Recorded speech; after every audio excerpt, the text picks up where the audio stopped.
You never fully understand how fragile your life is until one small moment tips everything over. What was meant to be a simple family trip, a peaceful retreat to the mountains for some reconnection, was something David insisted on. He always cared about appearances, wanting to present us as a perfect, unified family. It didn't matter that our marriage had turned into more of a business-like arrangement than a romantic connection.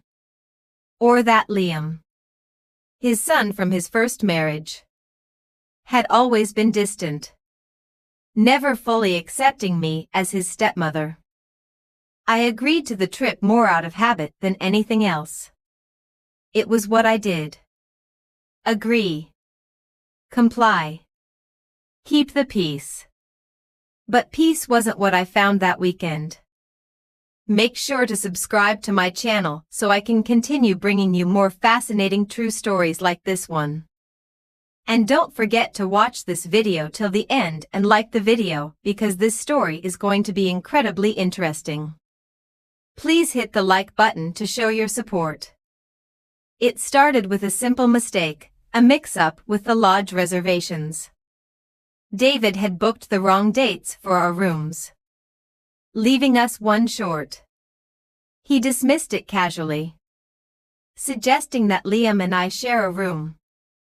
It's just for one night, he had said, waving it off.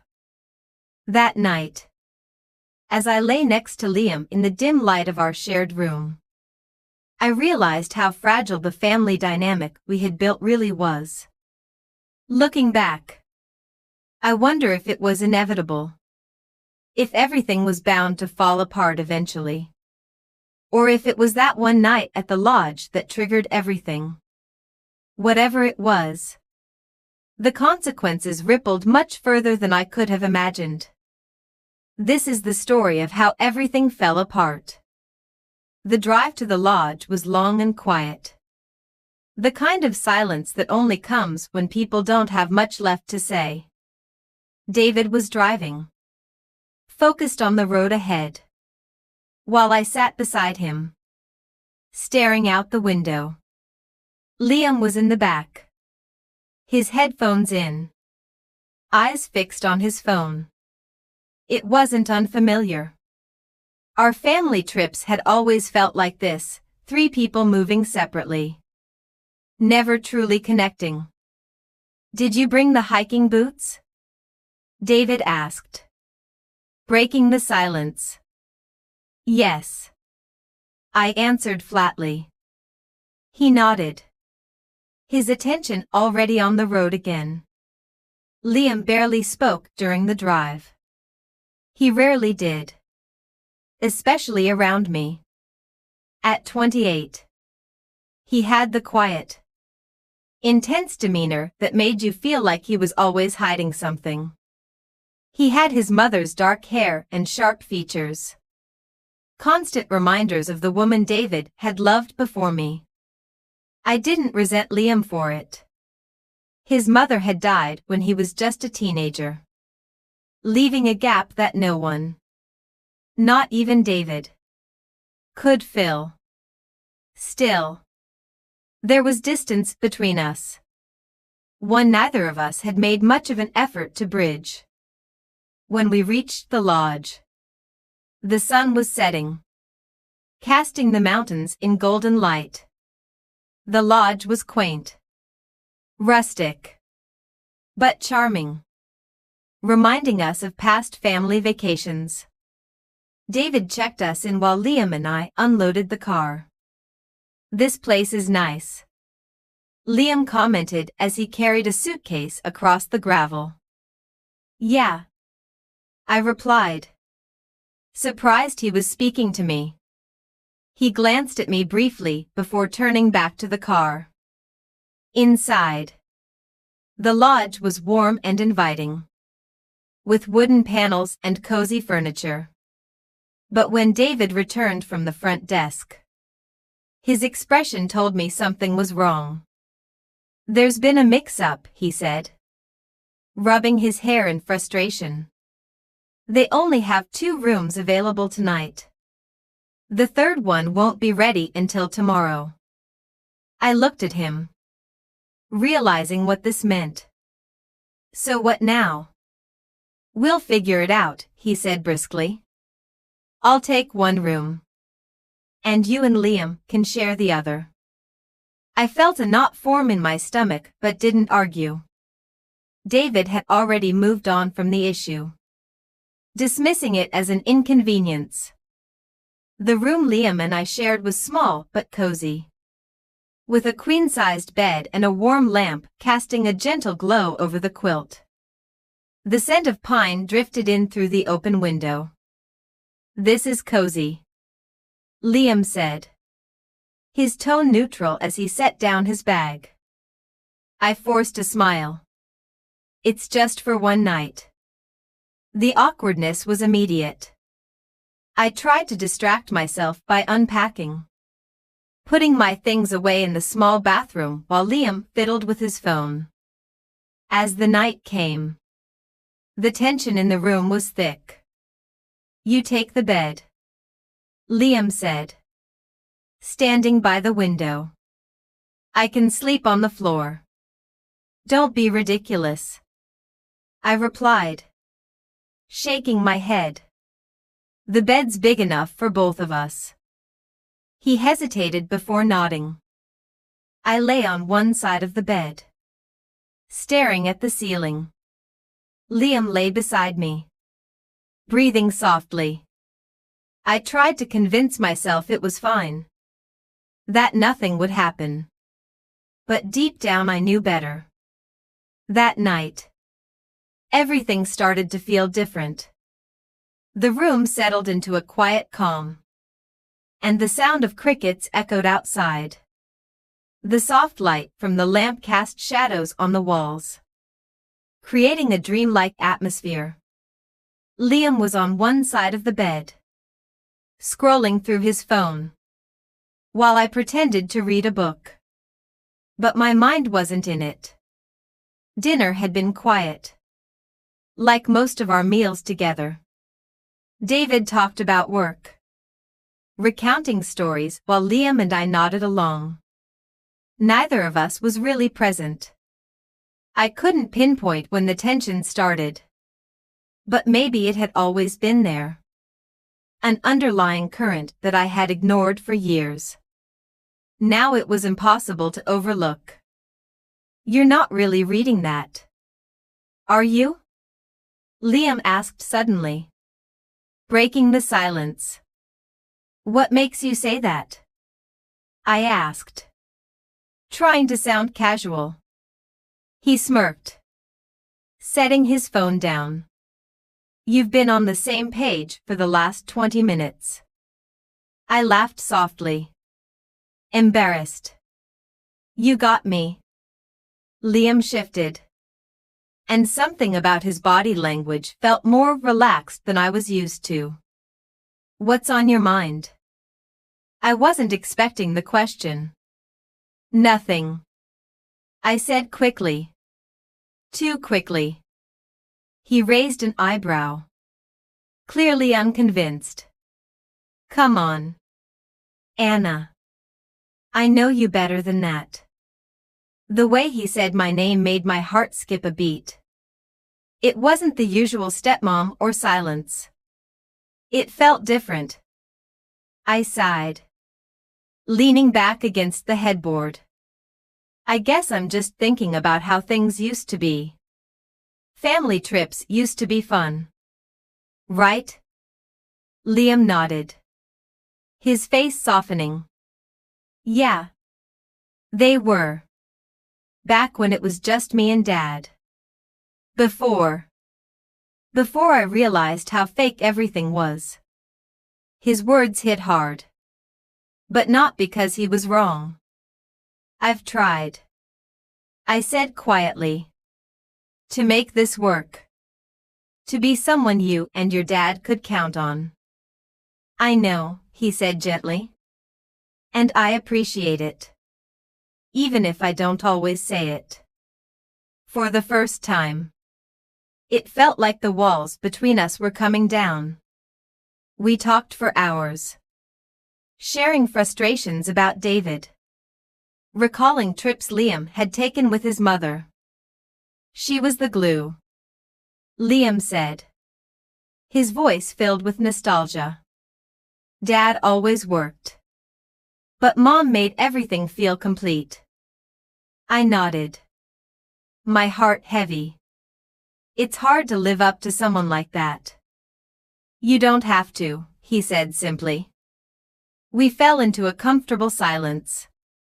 I turned off the lamp, leaving the moonlight to spill into the room. My leg brushed against his. Sorry, I murmured quickly, pulling away. It's fine, he said, his voice low and calm. But the moment felt different. Every small movement he made seemed amplified, reminding me how close we were. Are you okay? Liam asked softly, breaking the silence. I hesitated, my throat dry. I'm fine. I don't think you are, he said, his voice softer now. Before I could answer, he shifted closer, his body warmth pressing against mine. I froze. Ethan, I whispered. Do you ever feel like you're pretending? He asked suddenly, his tone raw. Living a life that's not really yours? Doing everything you're supposed to, but never feeling real? His words struck a chord deep inside me. Every day, I admitted. The words hung between us, raw and honest. And then it happened. It wasn't dramatic or planned. One moment we were talking in hushed voices. The next his hand brushed mine. And neither of us pulled away. Is this okay? He whispered. I should have said no. I should have gotten up, left the room. But instead, I turned toward him, my heart racing. Yes, I whispered. When it was over, we lay in silence, my mind a whirlwind of confusion and guilt. But I couldn't bring myself to speak. I'm sorry, Liam said, his voice breaking the stillness. Don't apologize, I replied quickly, my voice trembling. It's fine. I don't know what this means, he admitted. Neither do I whispered. But deep down I knew what it meant. The next morning, I woke before Liam, slipping out of bed as quietly as I could.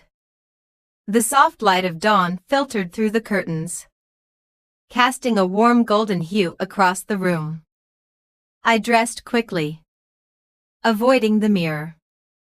And by the time Liam stirred, I was sitting by the window, pretending to be absorbed in the view of the mountains. Morning, he mumbled, his voice thick with sleep. Morning, I replied, keeping my tone neutral.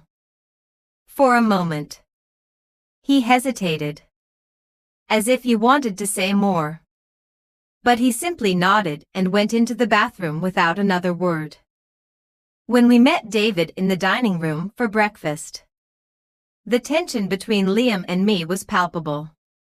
David, blissfully unaware, sipped his coffee and read the newspaper, occasionally commenting on the weather or our plans for the day. But I could feel Liam's gaze on me, heavy and searching. It took all my willpower not to meet his eyes. I told myself that the tension would ease, that the memory of the night before would fade, and we'd return to normal. But as the day wore on, I began to understand that some things, once done, could never be undone. The drive back from the lodge was quiet. It wasn't the peaceful silence I had hoped for. but one filled with an uncomfortable weight. As though every unspoken word and thought was pressing in on us. David was still oblivious to everything. Humming and tapping his fingers on the steering wheel as he navigated the winding mountain roads. Liam sat in the back seat, looking out the window, while I stared ahead, my hands tightly folded in my lap. I tried to focus on the scenery outside, the rolling hills, the forests, the golden light filtering through the trees. But my thoughts kept circling back to the previous night. Every detail was burned into my memory, Liam's breathing, the way his hand had brushed mine. It felt unreal, like a dream. And yet the consequences of it all were clear and unavoidably present. I risked a glance at Liam in the rearview mirror. He looked calm, almost indifferent. But I noticed the tension in his jaw and how his fingers gripped the armrest a little too tightly. We were both avoiding each other's gaze. And I didn't know if that was a relief or a punishment. When we finally pulled into the driveway, David stretched, already making plans for the rest of the day. "I've got a meeting in a couple of hours," he announced. "But we should do something tonight. Maybe dinner at that new Italian place?" "Sure," I replied automatically, though the thought of a family dinner made my stomach churn. Liam didn't say anything. He grabbed his bag from the trunk and walked into the house without a word. The rest of the afternoon was spent doing chores. I folded laundry, cleaned the kitchen, and reorganized the bookshelf in the living room. Anything to keep myself busy and distracted. But no matter how hard I tried, my thoughts kept drifting back to Liam. I replayed our conversation from the night before. The way he had talked about feeling lost. About pretending to be someone he wasn't. I remembered the quiet understanding in his eyes. The kind I hadn't felt from anyone in years. Certainly not from David. The sound of footsteps on the stairs interrupted my thoughts. I looked up to see Liam standing in the doorway, his hands shoved into the pockets of his jeans. "Hey," he said awkwardly. "Hey," I replied, my voice coming out more strained than I had intended. For a moment, neither of us spoke. Then he cleared his throat, glancing toward the kitchen. "I was just going to grab something to eat." "Of course," I said, stepping aside to let him pass. He brushed past me. And even though the contact was brief, it left me feeling breathless. I busied myself with tidying the counter while he rummaged through the fridge, trying to ignore the way my heart raced whenever he moved. "Last night," he began, his voice hesitant. I froze, my fingers tightening around the dish towel. "We don't have to talk about it," I said quickly. "Yes, we do," he insisted, closing the fridge door and turning to face me. "We can't just pretend like it didn't happen." "Why not?" I asked, my voice sharper than I meant. "That's exactly what we need to do. Pretend it didn't happen and move on." He stared at me for a long moment, his expression unreadable. "Is that what you really want?" "What I want doesn't matter," I replied, my voice trembling. "This, whatever this is, it can't happen again." "Why not?" he demanded. "Because it's wrong? Because it's inconvenient? Or because you're scared?" "Stop it," I snapped, turning away from him. He took a step closer, his voice softer now. You don't have to keep pretending. Anna. Not with me. Please. Liam. I whispered. My chest tight. For a moment, I thought he might argue or push me further. But instead, he sighed and stepped back, running a hand through his hair. I'm sorry, he said quietly. I didn't mean to make this harder for you. It's already hard, I admitted, my voice barely above a whisper. He nodded, his gaze lingering on me for a moment before he turned and left the room. That evening, David was in his usual cheerful mood, chatting about work and plans for the future. Liam and I both played along, nodding and smiling at the right moments. But the tension was unbearable. At one point, David turned to Liam, his expression curious. You've been quiet today. Everything okay? Yeah, Liam replied quickly, forcing a smile. Just tired from the trip. David nodded, seemingly satisfied with the answer, and continued with his meal. But I could feel Liam's gaze on me, heavy and searching. It took all my willpower not to meet his eyes. Later that night, after David had gone to bed, I found myself pacing the living room, my mind racing. I couldn't keep pretending everything was fine when it clearly wasn't. I was so absorbed in my thoughts that I didn't hear Liam come down the stairs until he spoke. Can't sleep? He asked, his voice low. I turned to see him standing in the doorway, his expression cautious. No, I admitted, barely above a whisper. He stepped into the room, his hands shoved into his pockets. Me neither. We stood there in silence for a long moment, the unspoken tension growing heavier with each passing second. I don't know what to do, I said finally, my voice trembling. Neither do I, he admitted, his gaze dropping to the floor. But I know I don't want to lose you. His words hit me like a blow, and I felt my chest tighten. Liam. We can't. I know, he said quickly, his voice pained. But that doesn't mean I can just forget about it. About you. I shook my head, tears stinging my eyes.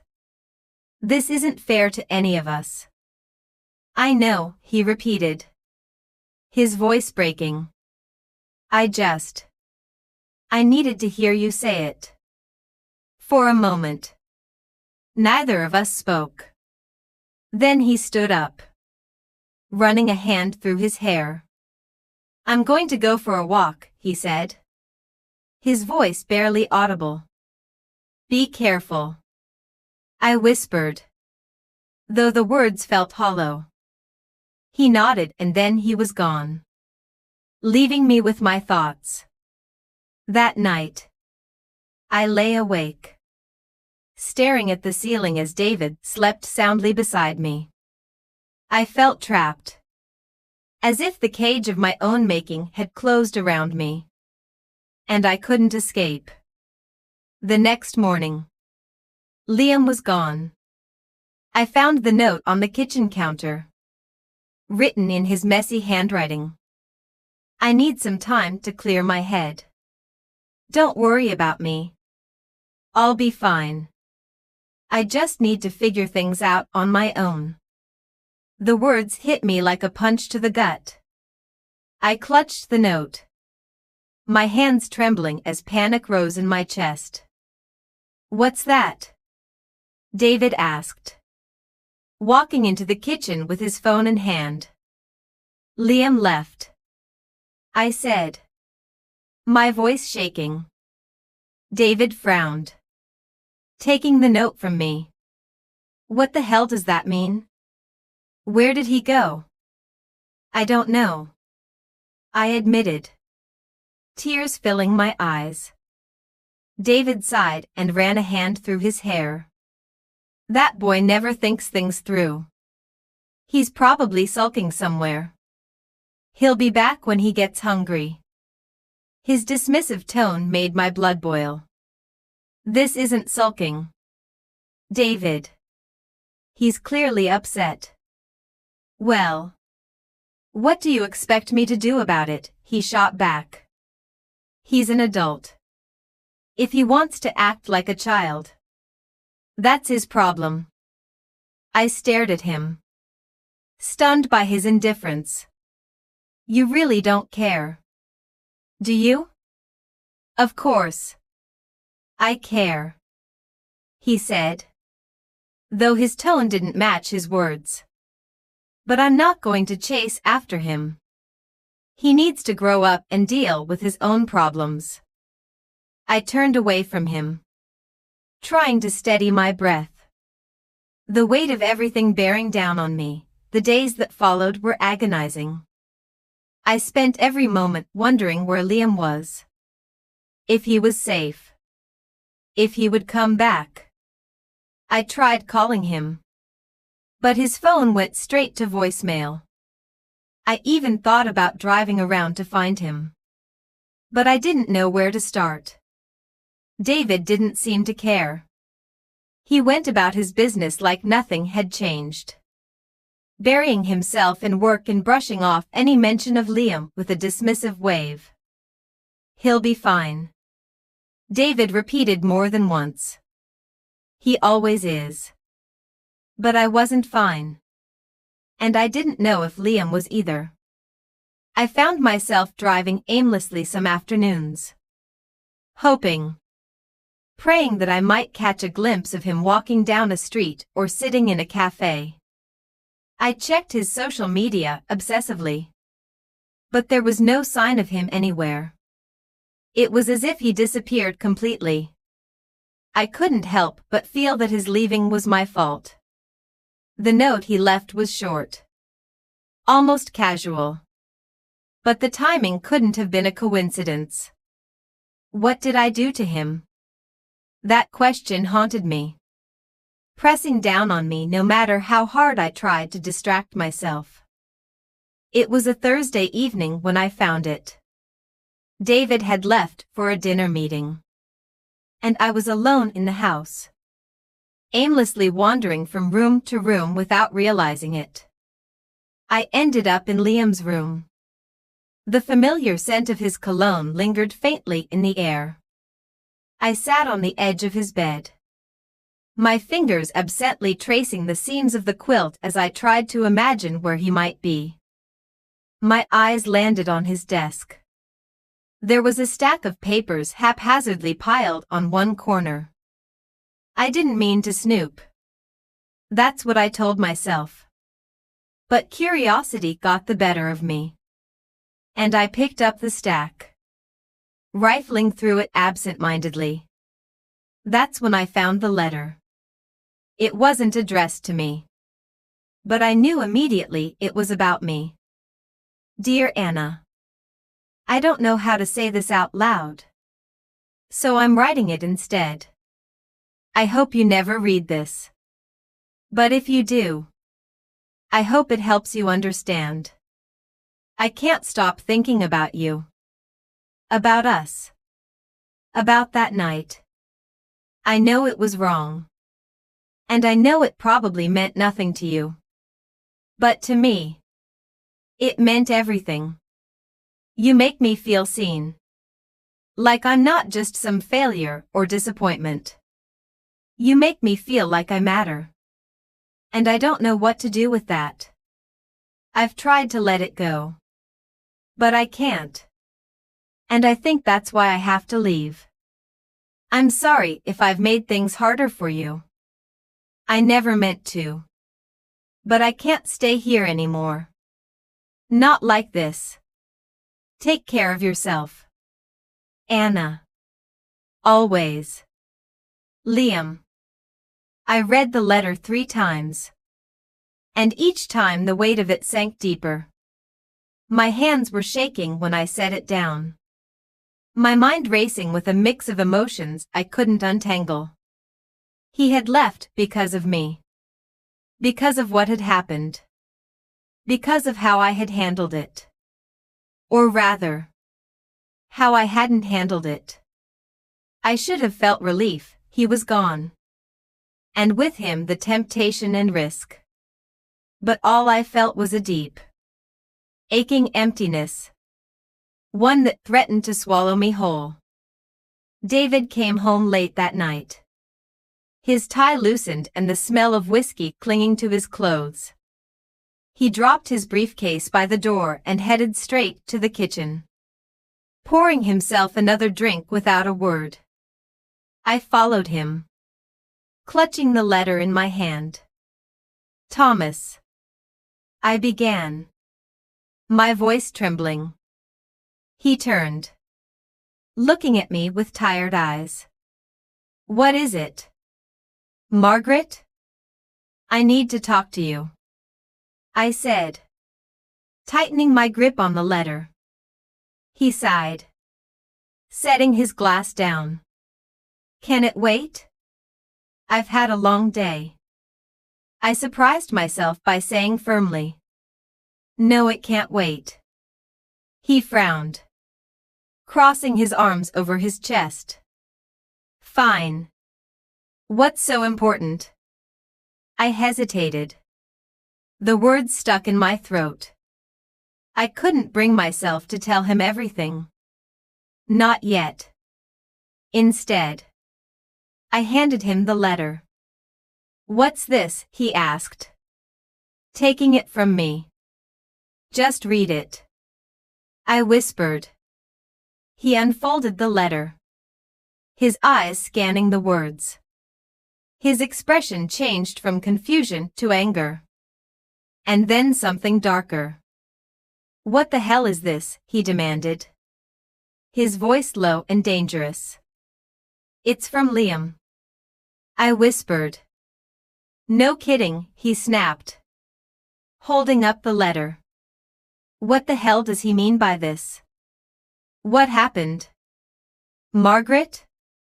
I felt the weight of his anger. His disbelief. Closing in on me. Thomas. What did you do? He shouted. His voice echoing in the kitchen. I didn't mean for it to happen. I said. My tears flowing. It was a mistake. A mistake, he repeated. Venom in his voice. You call that a mistake? I couldn't respond. The weight of his anger was too much to bear. David left that night. Slamming the door so hard it echoed through the house. I sat on the kitchen floor for hours. Staring at the crumpled letter in my hands. I wanted to scream. To cry. To run away and never look back. But I couldn't move. The next morning, I forced myself to get up. The house felt impossibly quiet. The absence of both David and Liam filling the space with a heaviness I couldn't escape.